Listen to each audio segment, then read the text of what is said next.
For antiwar.com and Chaos Radio 95.9 in Austin, Texas, I'm Scott Horton, and this is Anti-War Radio.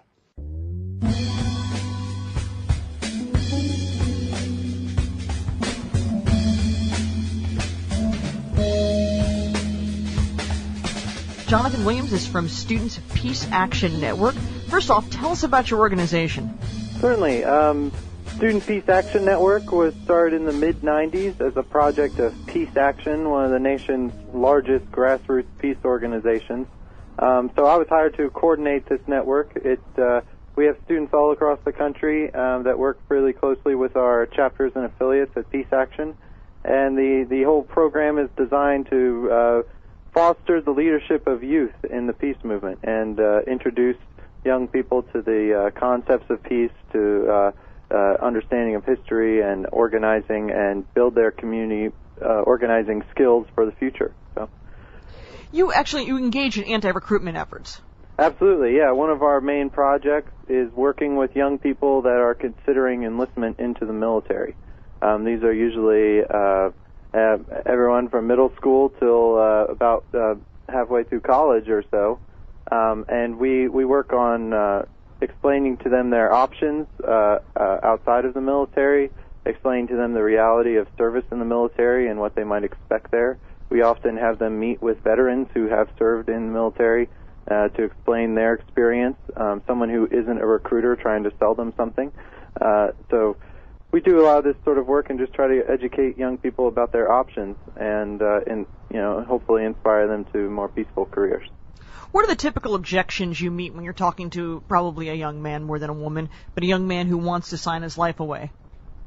Well, there aren't typically objections per se. Most of the students that we talk to are very respectful and are very interested, particularly the ones that are considering joining the military. I might go to a school and give a presentation and explain a few things or have a talk with a veteran, and the folks that listen most intently are the ones actually considering joining up. Sometimes they have things to say to us, but most of the time they have a lot of questions. They have a lot of questions, particularly for the veterans that have served before and have a slightly different experience than what the recruiters explain might happen, or what even family members might explain what happened. So typically students are very curious. They want to know, the other side of the story. They want to hear about how likely it is that they'll get their benefits. They want to hear about how likely it is that they'll see combat. They often explain to us some of the outrageous things that recruiters have told them in an effort to recruit them. So, the response varies, but for the most part, young people all over the country are very grateful to be getting, to be informed about other options and to be, have the reality of military service explained to them, regardless of what their decision is. Do recruiters often tell things that are not, let's say, not entirely truthful when they make these recruitment pitches, and what are some of these common things that are controversial? Indeed. Recruiters have, in fact, been caught on tape multiple times in multiple cities by several different news organizations.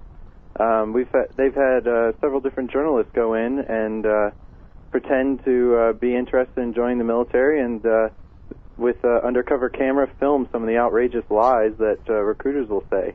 And these recruiters have then subsequently been reprimanded, as we're told. But this is all too common. Recruiters often say that, they can promise you a job. Okay, we see here that you're really interested in basketball. Well, you can join the Marine Corps basketball team. You don't even go to combat. Don't worry about it.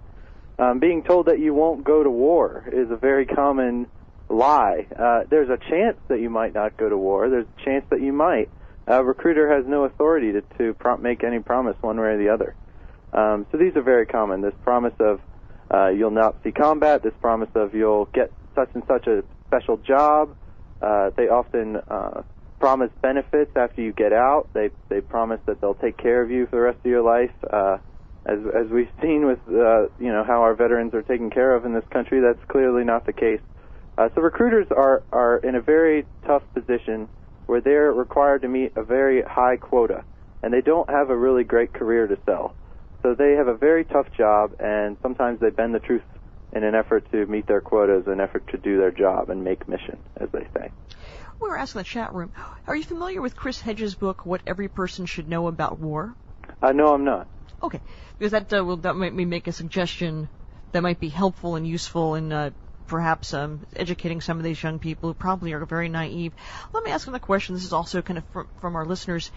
The use of video games in recruitment. Now, have there been any specific efforts to shut down the video games? Absolutely. In fact, we have an ongoing effort in the Philadelphia area to shut down a Walmart-sized video arcade. This is a gigantic complex that's in the Franklin Mills Mall just outside of Philadelphia, and they call it the Army Experience Center. And it's a cross between an arcade and a recruitment center. And it claims to expose young people to the Army experience, where, in fact, it doesn't do anything of the sort. It's not at all the Army experience. It's a video game center. The recruiters that operate it don't even wear uniforms. So it's this very deceitful effort to try to recruit young people using video games. Now, you said, just so I understand the location, this is in a Walmart center? No, this is about the size of a Walmart. Okay. I believe the former tenant was, in fact, Walmart. But it's in the middle of a shopping mall. It's gigantic, and it has tons of these video games in there and simulators and such. And it's entirely free. And you can be as young as 13 and walk in there and have recruiters who aren't wearing uniforms try to get you to sign on the dotted line while you're playing video games funded by the U.S. military. Let me, just specifically for people, because we have a lot of libertarians who listen to the show in the Philadelphia area, could you tell people how they can get involved in this? Certainly. You could actually come to our website at peace-action.org, and you can look up information there. We also have another website called Shut Down the AEC. That's AEC as in Army Experience Center. So shutdowntheaec.net, and it is a website devoted to our campaign there. We've had several protests at the mall, which included veterans and other military personnel coming to explain that this comparing the experience of being a soldier, or particularly a combat soldier, to a video game, we find this is nothing short of deception for the Army to claim that the Army experience is anything like one of these video games that they put in there. And we feel that this really dishonors the service of our veterans.